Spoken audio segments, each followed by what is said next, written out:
ഞാനും ഉണ്ടാക്കി കേട്ടോ നമ്മുടെ ബ്രെഡ് സാൻഡ്വിച്ച്. എൻ്റെ മോൻ എന്തായാലും കഴിച്ചിട്ട് വലിയ എക്സ്പ്രഷനൊക്കെ ഇടുന്നുണ്ട്. അങ്ങനെ നമ്മൾ നമ്മുടെ പച്ചക്കറികൾ എന്തൊക്കെയാണ്, കുക്കുംബർ, തക്കാളി, ക്യാരറ്റ്, സവാള ഒക്കെ ഇട്ടിട്ട് നമ്മുടെ സോസ് ഉണ്ടാക്കാനുള്ള ഐറ്റംസ് എല്ലാം എടുത്ത് വെച്ചിട്ടുണ്ട്. ഇതൊന്നും പ്രത്യേകിച്ച് എടുത്ത് പറയേണ്ട കാര്യമില്ല, എല്ലാവരും ഉണ്ടാക്കി കാണുമല്ലോ അല്ലേ. അങ്ങനെ അതെല്ലാം ഇവിടെ വെച്ചിട്ട് കുറച്ച് ഉപ്പൂടെ ചേർത്തിട്ട് നമ്മളതൊന്ന് മിക്സിയിലിട്ട് അടിച്ചെടുത്തപ്പോൾ ദാണ്ട് അതിൻ്റെ ഒരു സോസ് നമുക്കിങ്ങനെ കിട്ടിയത് കേട്ടോ. അങ്ങനെ പിന്നെ ചിക്കൻ എല്ലാം നുള്ളിപ്പിച്ച് കീറി ഞാൻ ഈ വെജിറ്റബിളിനകത്തോട്ട് അങ്ങ് ഇട്ട് കേട്ടോ.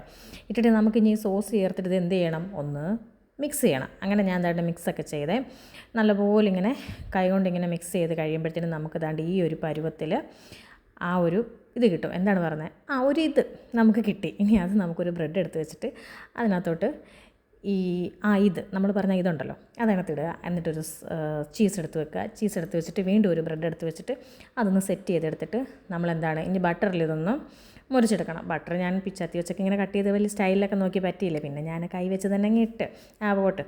അങ്ങനെ നമ്മൾ ബ്രെഡിൻ്റെ അപ്പുറം ഇപ്പുറമൊക്കെ നന്നായിട്ട് മുറിച്ചെടുത്തിട്ട് അതൊരു പ്ലേറ്റിൽ വെച്ചിട്ട് നമ്മളിങ്ങനെ കട്ട് ചെയ്ത് കേട്ടോ. എല്ലാവരും ഒന്ന് ട്രൈ ചെയ്ത് നോക്കുക.